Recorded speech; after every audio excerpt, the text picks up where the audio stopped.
Hello everyone, I'm back. It's been quite a while since my last video. Um, well, I won't be talking for very long, but thank you for all the support. I have gotten a new mic, so I hope the audio is better now. And I mean, new year, new school year is starting, so I'll be producing a what if maybe once or twice in 2 weeks. I don't know. We'll see about that. But as I'm sure many of you have seen Suicide Squad 2, and it is a masterpiece in my opinion. Personally, I loved it.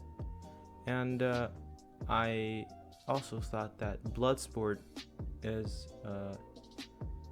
one of the coolest characters ever. Like, his suit and like just generally Bloodsport is so cool, and that is why I am doing this what if. This is what if Deku was Bloodsport part 1. Yes, I will now be doing not only movies but parts to kind of mix it up a bit. But enough with me talking. Let's start. So the way that this will play out is basically Hisashi and Inko, they're basically a couple, and Hisashi is an ex-mercenary. He's quite known in the underground, and he has an enhancement quirk. What it does is just makes his body stronger, and boosts his senses, boosts his reflexes, everything. Inko, on the other hand, she doesn't know that Hisashi was an ex-mercenary, and Inko is hero tech developer, a support gear developer. She has a creation quirk, and when Deku is born, unfortunately, Inko doesn't make it past the childbirth. She dies immediately. And basically Deku is born. Now Deku's full name in here is not Izuku Midoriya, it's Izuku Dubois, because if you watched Suicide Squad 2, Bloodsport's name is Robert Dubois. I just wanted to make it because it kind of seems cool to add a bit of a different name. I don't know why. I like changing the names of characters. But basically, let's do something I love doing on this channel is time skips. Let's skip to 4 years old. Deku during this time has not been having the best childhood. Hisashi just doesn't really care about Deku. All he cares is Deku training physically, and Deku can't understand why, but he has to do it because, he has to. But today's the day that Hisashi's gonna take Deku to a quirk doctor, and it's not Dr. Ujiko this time, it's just another quirk doctor. I'm going off the theory that Dr. Ujiko did steal Deku's quirk, because seems very likely. Now, they went to the quirk doctor, and the doctor came back to Deku and Hisashi and with a smile on his face and said, Mr. Dubois, I am very happy to inform you that your son has a very, very powerful quirk. We decided to call it nanotech. Hisashi immediately widened his eyes and is like, could you elaborate?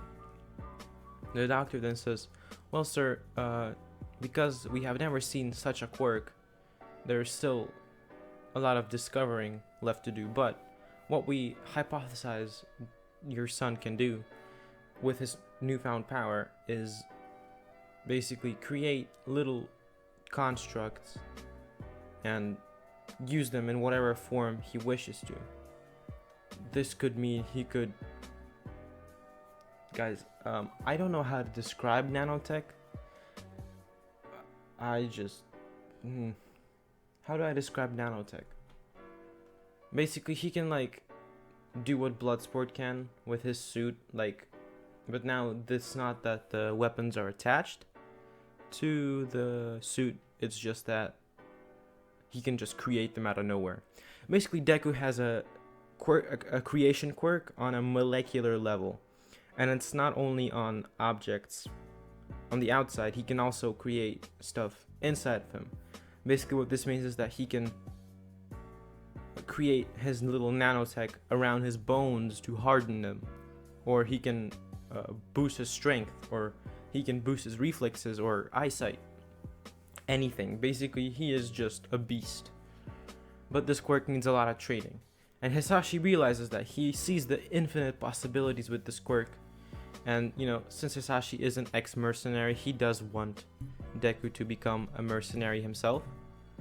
And, you know, Hisashi smiles cynically. I don't know, like, he does like an evil grin that nobody sees, only Deku. Deku's a bit scared because he doesn't know what'll happen now. But Deku realizes that his quirk is extremely powerful. Because Deku is not dumb. Deku is super smart. Like, so much smart. That was bad grammar, but whatever. So, they came home, and immediately Hisashi is like, we need to get to training.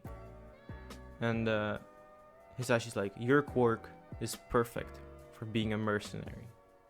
I shall train you to use it, since it can be used in similar ways as to mine and your mother's. And Deku, well, he doesn't want to do it, he doesn't want to train, but he can't really do much against it. And so the training begins. Basically, what Deku's training consists of is 3 main points: martial arts, marksmanship, and psychological training, basically. So his quirk can be used in both martial arts and marksmanship. I'm not gonna go as far as to say that his quirk can enhance his brain. Like, no. Although that could be cool, like, imagine Thinker and Bloodsport crossover. That could be so cool. But basically, with the training for his quirk, Deku can create weapons. He can create a suit around himself. He can enhance his body. He can enhance his senses. And I think around here, around this little time frame, a picture of this suit is gonna pop up. If it doesn't, sorry. But basically, it's just, actually no, I'm sorry, no image. I forgot, I'm using laptop. But it's literally just Bloodsport's suit. Like, it's literally that. And I'm just gonna change Deku's appearance, because why not? Deku has black hair and black eyes, and you know, just that. And he will be a lot taller. So yes, I'm doing this. But you know, we cut to 4 years again, and Deku is now 8, and his training is finally over. At least that's what Hisashi thinks. And so, instead of having a normal birthday party, as any other kid would, Hisashi wakes Deku up and says, "Come on, it's time for your first mission." And Deku is like, "Okay, what are we gonna do?" Hisashi's like, "Well, we're gonna have to kill someone. It's a request from an old client of mine. I do owe him a debt. You shall be the one to kill. It is necessary for your training." And Deku is very scared at the thought of killing someone, since he's never done it. And so, in the midst of the night, the two go out of the house and start jumping from building to building, with Hisashi enhancing himself with his quirk, and Deku doing the same. They can jump from building to building. They are super strong. You get it. It's all possible. So they finally arrive at the location where the target is, and it's an alleyway. And they both jump down, and the target sees them. It's a man, a middle-aged man. And, Deku looks around and sees that it's not only the middle-aged man, it's also a woman and a girl. A girl about his age. And Deku is like, wasn't our target only one? And Hisashi says, it seems our client gave us the wrong information. But oh well, the target is still here, no witnesses. And Deku's like, but Dad, it's a woman and a girl. Hisashi's like, no witnesses. It's one of the first rules I taught you. Have you forgotten everything? And Deku's like, no, I won't do it. They're innocent. We just have to kill the target. And Hisashi then pushes Deku into a wall and then says, watch what happens. And that's when Hisashi took and shot all three people, including the girl, the mother, and the man. Were all shot in an alleyway. And Deku was looking at that, and at that moment, something broke inside of him. And yes, this what if will contain a lot of violence, a lot of death. If you are sensitive to that kind of content, please click off this video, but don't forget to subscribe, click the like button, and smash that notification bell. Also join the Discord server. Just do it. But yeah, let's continue. Basically, after the job was done, Hisashi took Deku and they went back home. That's when Hisashi threw Deku into a basement and locked him in there. For 10 days, Deku was left in a basement, starving, with hungry rats with him in the basement. I think everyone who's watched Suicide Squad 2 knows the reference here. But yeah, after the 10 days is over, Hisashi unlocks the basement, and he's like, come out, Izuku, it's time for your next mission. And Deku comes out, and Hisashi is expecting Deku to be like frail, scared and stuff, but Deku is like a whole new man. He doesn't have that same little spark in his eyes anymore. He doesn't seem very happy anymore. He just seems emotionless, like dead inside. Oh man, this is just sad. Yeah. I really know how to make sad stories. I need to make a what if where Deku is gonna have a nice childhood. But yeah, Hisashi's like, why are you just standing there? Come on, let's move. That's when Hisashi turns around and starts walking. But when he looks back and sees Deku not moving and just looking down, with his hair covering his eyes, Hisashi's like, didn't you hear me, boy? And that's when Hisashi starts stomping towards Deku. But what Hisashi didn't expect is Deku to create a desert eagle out of his hand and just shoot straight through Hisashi's skull. Damn. That was just a moment of silence is in order. But Hisashi's dead. Deku killed his father. And,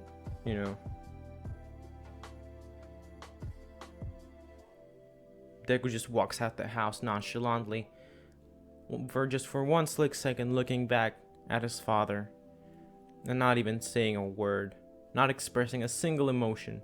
He just walks away.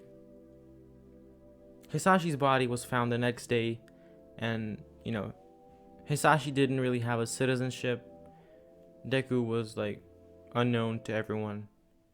So, nobody knew who the murderer was. And it was actually Aizawa investigating the case. But he just left it off as a random villain attack.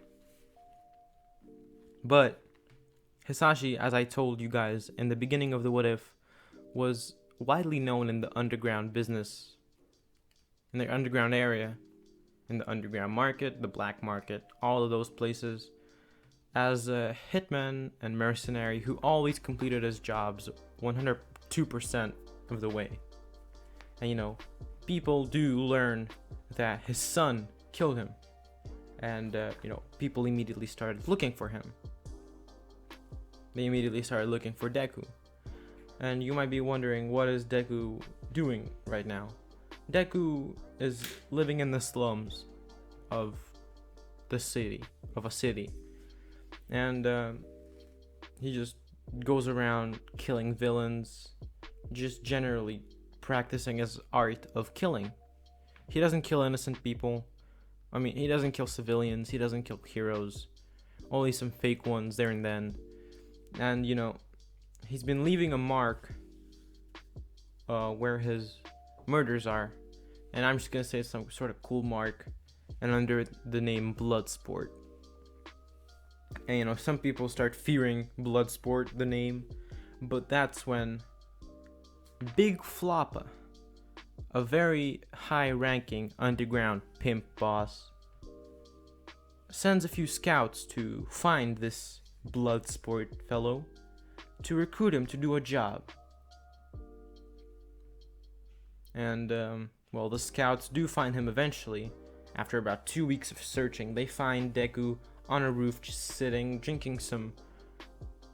What should Deku be drinking? Drinking some Sprite. Cranberry Sprite. Yeah, I don't like the drink, but he's just doing it. And the scouts say, Bloodsport, you right? And Deku nods. 1 second, guys.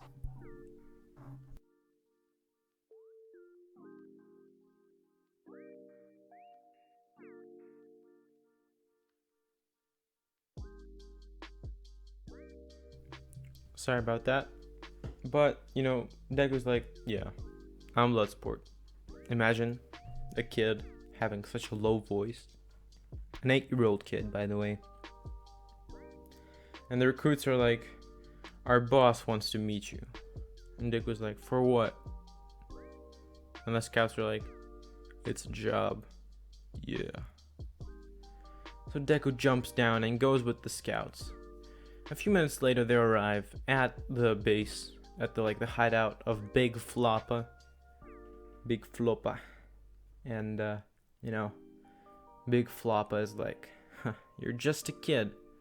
But if it's true that you're indeed his son, I trust that you will do your job just fine. From what I've heard, you've killed quite a lot of people, and not all of them were weaklings. So I have a job for you. It pays quite well. And Deku's like, if payment is involved, what's the job? Tell me.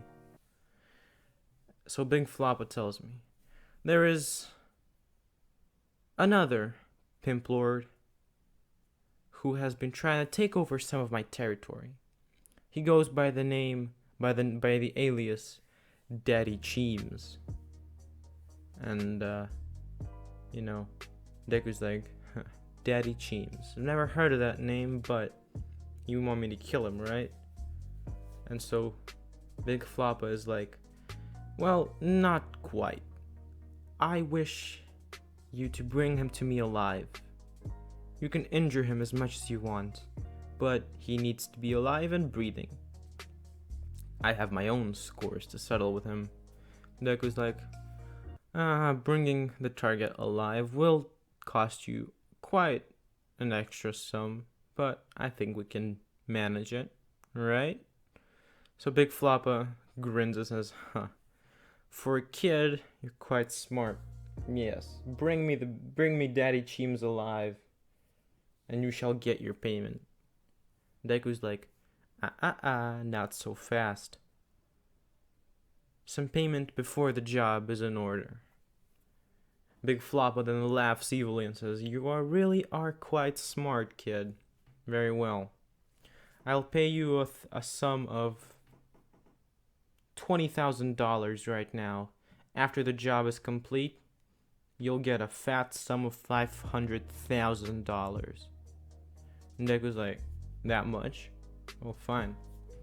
And that's the day where Deku's life does not change at all. He just goes and does the job. But I will describe how he does it because it was quite fascinating. So Deku gets the coordinates of Daddy Chims' base. Daddy Chims is quite influential man in the underground scene. And he has quite a lot of people guarding him. And currently Daddy Chims is in like a, how do I call it? Like a plane crate. Like a metal building where planes are stored. I don't know how you call it. Depot? I don't know. That place. And he's currently having a deal with some clients. Selling some weapons, you know. Some chemicals and all that. So that's when Deku peeks from a window and sees Daddy Chims. And, is like, target located. That's when he creates a sniper rifle out of his nanotech and aims for Daddy Chims. But someone appears behind him. But Deku sensed it. So when a punch comes straight towards the back of his head to knock him out, Deku grabs the hand, then creates a tiny pistol out of nowhere and just shoots the man in the head. That's when an alarm goes off inside the building. That's when Daddy Chims covers his head and his bodyguards cover him, and then they go inside of a limousine, which is, by Deku's calculations, probably bulletproof. Deku's like, shit, okay, fine. Job is compromised, but I'll have to do this somehow. So Deku breaks the window, jumps down, and just creates a machine gun, and just starts spraying people down with it. You know, he just start doing 360s in the air, just killing everyone. Like literally, doesn't matter who. And he does that for about 30 seconds, and he sees the limousine turn on and about to go off, but Deku creates a grappling gun out of nowhere and just shoots it at the limousine and attaches the other end to a heavy crate which can't be moved by his calculations, and the car can't move. So Deku creates a giant sword and slashes the car in half. Basically the driver and some of the bodyguards walk out, and they are quite tough.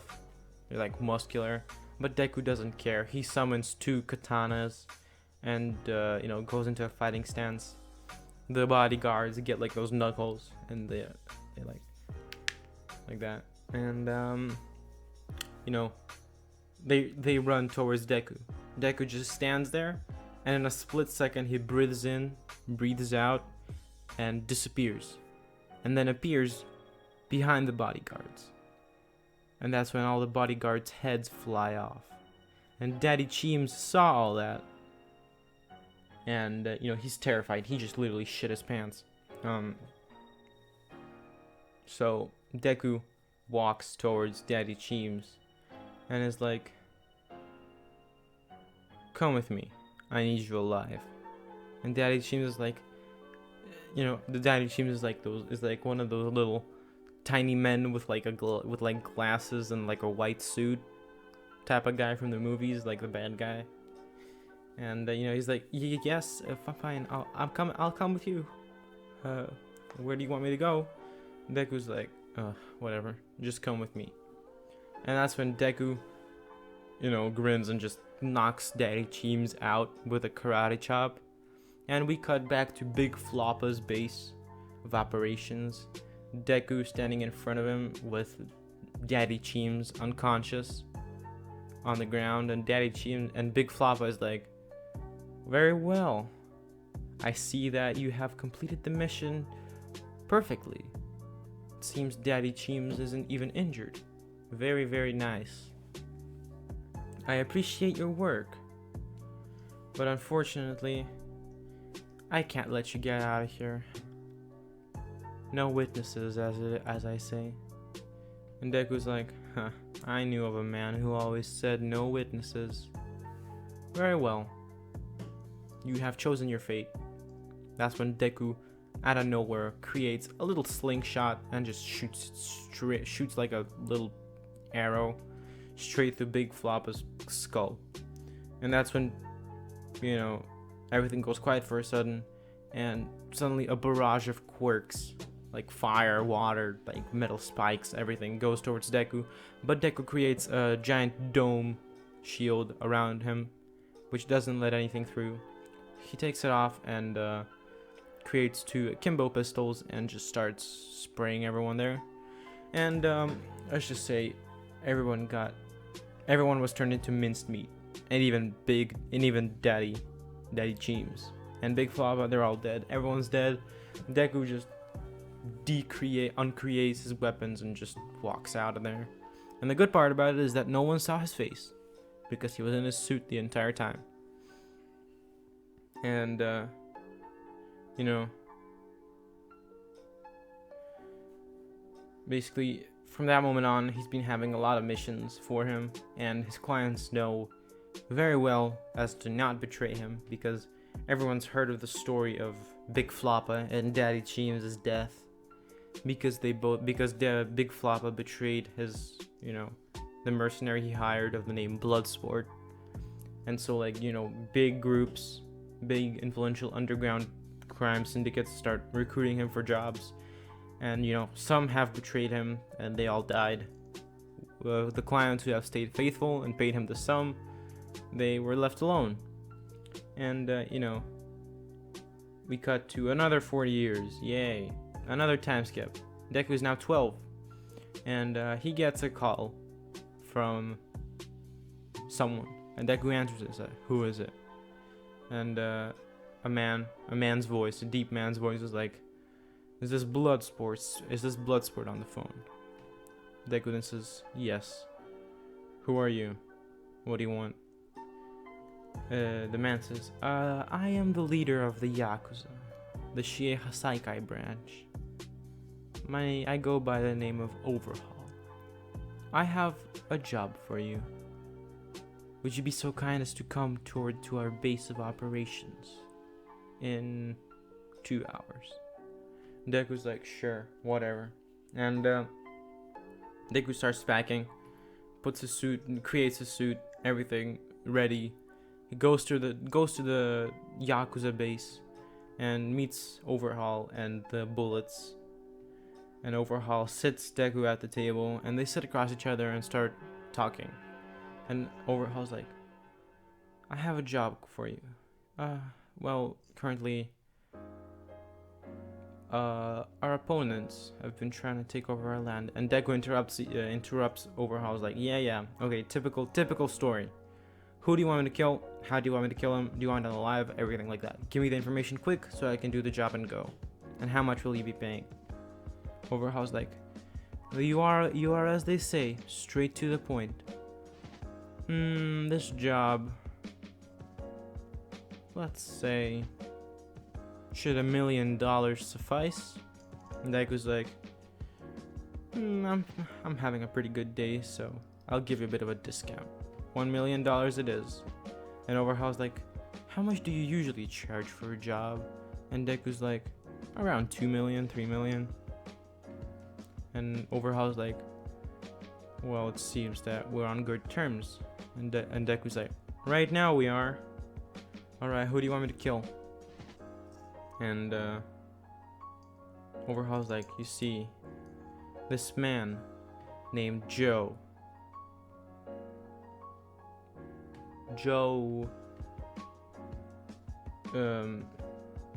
Hustler. Joe Hustler has been trying to take over some of our land. He needs to be disposed of. Kill him. And Deku does that. I'm not even going to describe it. It's just another job like that.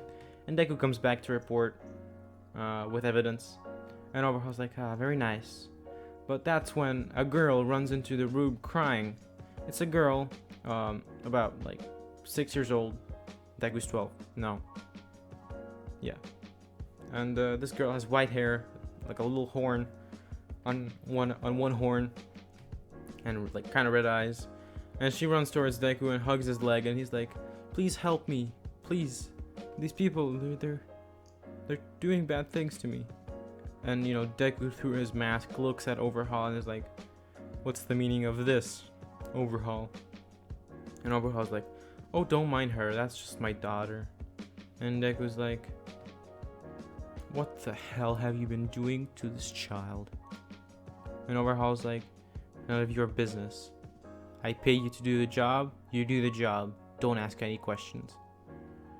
And you know, Deku's like, huh, alright.